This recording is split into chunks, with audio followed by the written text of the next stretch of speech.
The power of dua, your direct line to Allah. Imagine having access to the King of Kings. No waiting line, no intermediaries, no appointments needed. Just one sincere whisper from your heart and you're heard. That is the power of dua, supplication. Your direct line to Allah, the one who knows your pain, hears your silence, and answers your call. While the world may ignore your cries, Allah listens always. Brothers and sisters, in a world full of noise, stress, and disappointments, there is one sanctuary that remains always open. The sanctuary of dua. When we lift our hands and call upon Allah, we are engaging in one of the most profound, powerful, and personal acts of worship. Dua is not just about asking, it's about connecting, it's about reminding yourself that no matter how tough life gets, you are never alone. Dua is your weapon in hardship, your anchor in confusion, your light in darkness, and your key to peace. It is the language of the heart. Whether whispered in the quiet of night or uttered through tears in sujood, it carries the potential to change your fate, to heal your wounds, and to elevate your soul. The Prophet Letfi said, dua is worship. Tirmidhi, that's how central it is in our relationship with Allah. It's not a side act. It's an act of devotion, dependence, and trust. Dua is a direct connection with Allah anytime, anywhere. There is something profoundly beautiful, intimate, and humbling about the act of dua, supplication to Allah. At its essence, dua is not just the act of asking, it is the act of connecting. It is not merely a request made by the tongue. It is a conversation initiated by the heart. And the most awe-inspiring truth about this act is that it gives you immediate, uninterrupted, and direct access to Allah, the creator of the heavens and the earth, the master of the day of judgment, the sustainer of all creation. This is a gift so immense that if we truly understood its value, we would never let a day or even an hour pass without turning to Him. When we say dua is a direct connection with Allah, we are talking about something so sacred, so powerful, that it transcends all worldly barriers. In our daily lives, when we wish to speak to someone of influence or power, there are layers of complexity. Scheduling, permissions, delays, perhaps even rejection. You must go through secretaries, protocols, and formalities. And even then, you might be turned away. But when you turn to Allah, the Lord of all power, you are never turned away, and you need no permission. There are no gatekeepers, no intermediaries, no need for introduction. You are welcome always. That is not a metaphor, it is reality. Allah Himself invites you. He says in the Quran, "And when my servants ask you concerning me, indeed I am near. I respond to the invocation of the supplicant when he calls upon me." Surah Baqarah 2:186. Notice the language. Allah does not say, "Tell them I am near." He doesn't speak through the Prophet in this verse. Instead, He speaks directly to you. I am near. This verse is unique in its wording, and that uniqueness is not accidental. It is intentional. It's as if Allah is cutting through every layer to speak to your heart directly, reminding you that He is not distant, not hidden, not unreachable. He is close, closer than your jugular vein. Reflect for a moment on what this closeness truly means. It means that in your most silent pain, in your most private thoughts, in your most unexplainable grief, Allah is right there. You don't need to speak out loud. You don't even need to know the right words. Just a movement of your heart, just a flicker of emotion, a sigh, a tear, and Allah hears you. Not only hears, He understands you.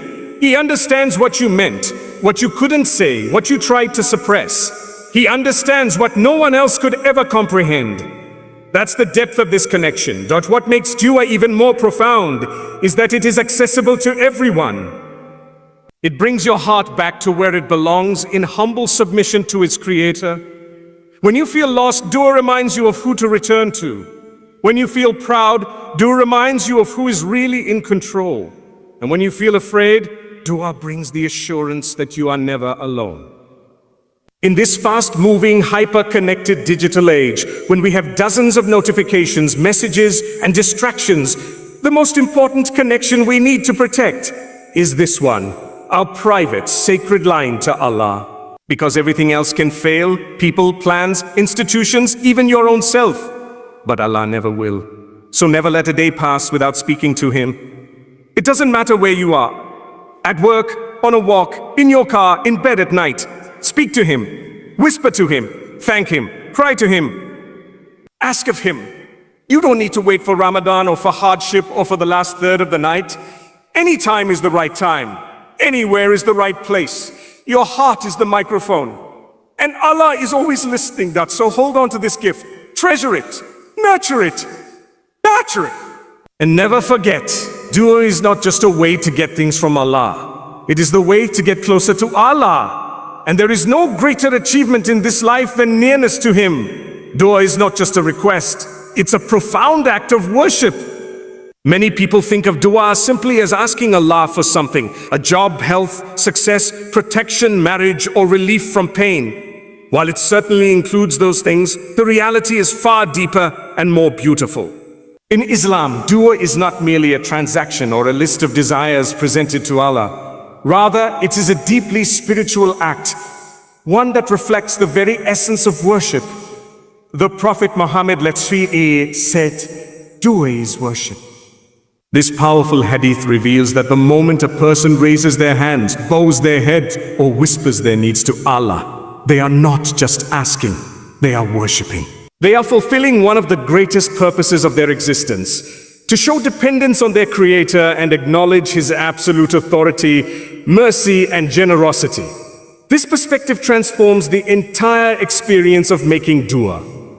It is no longer about what you are asking for, it becomes about who you are turning to. Dua becomes a sacred conversation, an expression of love, humility, and servitude. It is the soul's way of saying, Ya Allah, I belong to you, I trust you. I turn to you because there is no door more merciful, no being more generous, no heart more compassionate than yours. It is the cry of the broken-hearted, the whisper of the hopeful, the secret of the grateful. And in all these forms, it is an act of deep devotion. It doesn't matter whether your dua is answered immediately, delayed, or answered in a different way than you expected. The act of making dua is itself a form of ibadah that brings you closer to Allah and fills your scale of good deeds. One of the remarkable aspects of dua's worship is that it reverses the way people typically view strength and weakness. In this world, crying, pleading, and admitting your need may be seen as signs of vulnerability. But in the realm of faith, turning to Allah with full humility is one of the strongest, most honored acts a believer can do. Every time you make dua, you are declaring that you do not rely on yourself or on the creation. You rely on the Creator. You affirm your belief in His names and attributes, that He is Al-Karim, the generous, As-Sami, the all-hearing, Al-Mujib, the responsive, and Al-Hakim, the most wise. You believe that He hears you even when your voice trembles, understands you even when your words fail, and answers you even in ways you don't yet comprehend. Worship because it is intimate, sincere, and personal. There are no set phrases, no rehearsals. It is from the heart to the heavens. Whether it's a simple Ya Allah, help me in a moment of panic, or a detailed plea in the stillness of sujud, it carries weight with your Lord. And every time you turn to Him in dua, your status as a believer is elevated, because you are fulfilling the role of a servant who never loses hope in the mercy of his master. Allah says in the Quran, call upon me, I will respond to you. Indeed, those who disdain my worship will enter hell humiliated. Surah Ghafir 40:60. Notice how Allah links a calling upon me with whom we worship. That is the spiritual elevation of dua. It is a direct form of worship. Even when your dua seem unanswered, know this. The very act of making dua changes you. It softens your heart, increases your reliance on Allah, and keeps your tongue busy with remembrance. It draws you away from arrogance and pride, because only those who recognize their need for Allah turn to Him repeatedly. Dua teaches patience and submission. It opens the door to a higher level of trust, tawakkul, because you surrender the outcome to Allah, knowing that He will choose what is best for you. In this way, dua becomes a powerful tool of emotional healing and spiritual grounding. Another dimension of dua being an act of worship is that it creates continuous reward. Even when you are not in salah, not fasting, not giving charity, you can be worshipping Allah through your dua. You can be sitting in your car, walking, lying in bed, or waiting in a queue, and simply saying, Ya Rab, forgive me, or Ya Allah, guide me. And in that moment, you are worshipping your Lord. It turns the ordinary into extraordinary. You can transform moments of pain into moments of elevation. It is a worship that is portable, private, powerful, always accessible to the believer, no matter what state they are in. Moreover, dua trains the believer in sincerity. Since you don't need anyone to hear you but Allah, and you don't seek praise or recognition when you're making dua, it becomes a pure act of the heart. And Allah loves acts that come from the heart, because they are done for Him alone. This is why even a silent internal dua, one you don't utter out loud, is still known, heard, and rewarded by Allah. You might forget what you asked for years ago, but He never forgets a single plea you whispered in a moment of hope, pain, or gratitude. And this spiritual certainty gives your dua a timeless significance. It is worship today, and it can be reward for you in this life and the next. But in conclusion, dua is not a backup plan. It is the main path to draw closer to your Lord. It is not just about fixing your problems, but about transforming your relationship with Allah. When understood as worship, dua becomes the very heartbeat of the believer's spiritual life. It is both the refuge of the desperate and the comfort of the content. Whether you're in sujud or walking in the street, your dua is a golden thread connecting you directly to the one who loves you, sees you, and never turns you away.